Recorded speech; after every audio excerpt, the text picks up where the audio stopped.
Welcome to part 6 of this 10-part video series on self-empowerment. I'm Sal Kelly, and we're going to talk today about the art of manifesting. Obviously, probably the most important or most popular aspect of self-empowerment is the idea of wanting to be a better manifester, to make things happen in the world. The definition of power, just to review, is the ability to make things happen. That's the layperson's definition. It's obviously not a scientific or concisely psychological definition of power. But power is the ability to make things happen. And as we know from basic physics, it consists of two elements, potential energy and kinetic energy. These are two of the elements of power from basic physics. You also have work, force, and distance equations determining how much force moves an object this far at this rate of speed and things like that. This is basic stuff you probably learned in secondary school or high school. So today we're not going to talk about the physics of manifesting so much as the clarity of mind, and not only clarity of mind, but as we mentioned in our last segment, the clarity of heart and solar plexus, because this is a collective adventure, collective collaboration between many levels of being, the mind, the heart, and the solar plexus, and to some extent other chakras, other centers of energy within the body. So we're going to focus today on some elements of purpose and mission, some elements of what falls into the category of life coaching. And the reason we're going to cover this is because you need to be clear on what it is you want to create. If you're not clear, if you're confused and muddled and puzzled about what it is you want in your life, it's going to be very difficult to manifest things. Maybe you say, well, I want to make lots of money, or I want to have a business I enjoy. Well, that's a great place to start, but you're going to have to get more specific and more detailed than that in order to make it happen. So you may be one of these rare people who can have several interests all running at the same time and manage to have a successful business doing 5 or 6 different things. I seem to be one of those type of people, but not everybody is like me, and some of you need to focus on one thing and become a master of that one thing, be committed and focused toward achieving that one thing before you're ready to move on to something else. It really depends on your personality type, what you came here to do, what your purpose and mission is in this lifetime, and many other factors. So the first thing we want to do is get clear on what is it that you want to create. And we'll use some examples as we go through the tools and techniques of self-empowerment. But this is really has to be right off the top, right at the beginning. You have to get clear on what is it that I want to manifest in this world. How do I want to express my powerful, creative, spiritual nature? Now, there's a number of life coaching type of techniques for determining what it is that really gets you excited, that really makes you come alive.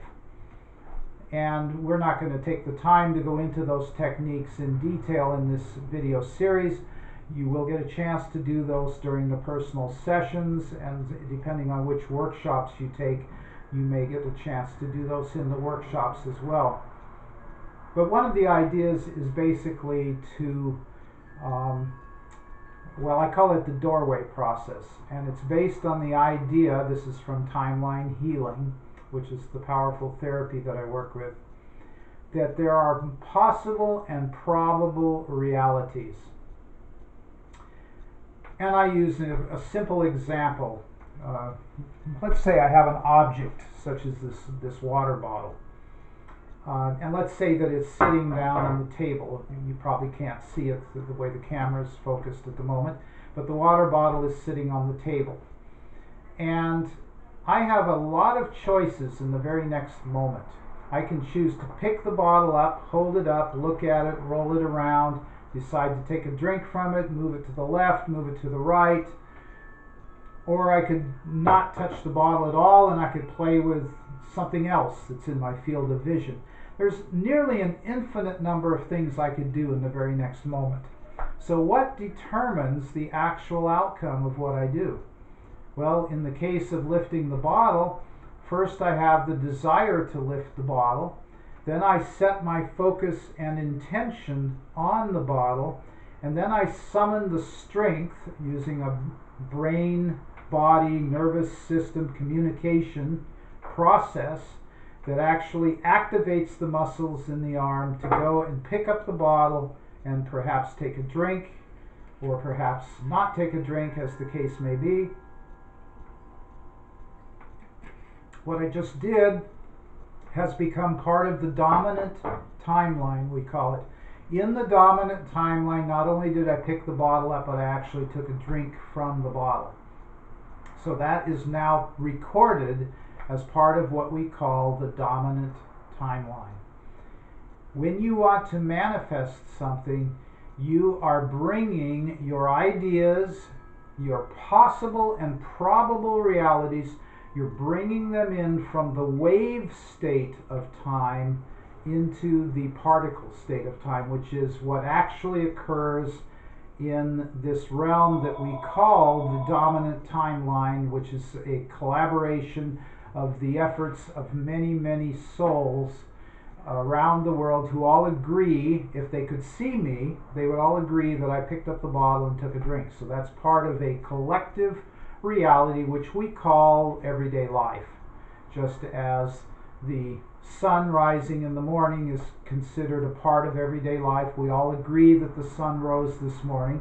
In actuality, the earth just turned toward the sun, as we know from physics.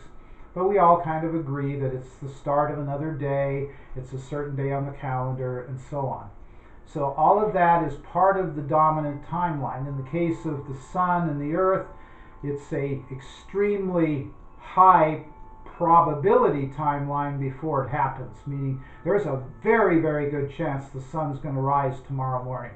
Very good chance. So it's considered a very strong probable timeline.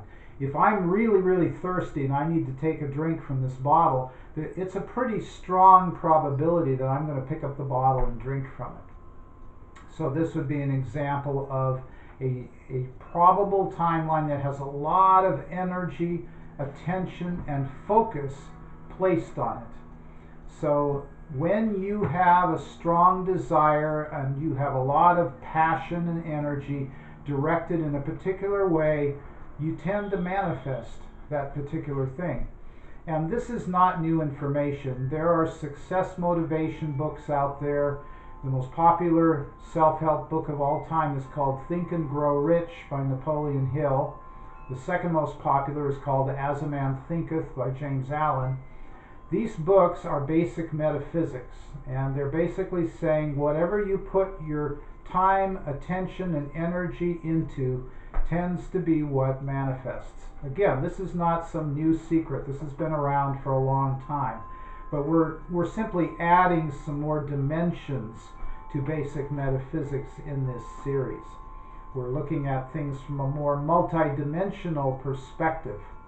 Now, from a multidimensional perspective, you might be saying, well, what happens if one of my levels is opposing another of my levels? And herein lies the problem. Let's say that on an emotional level, you're really excited about creating a particular business, for example.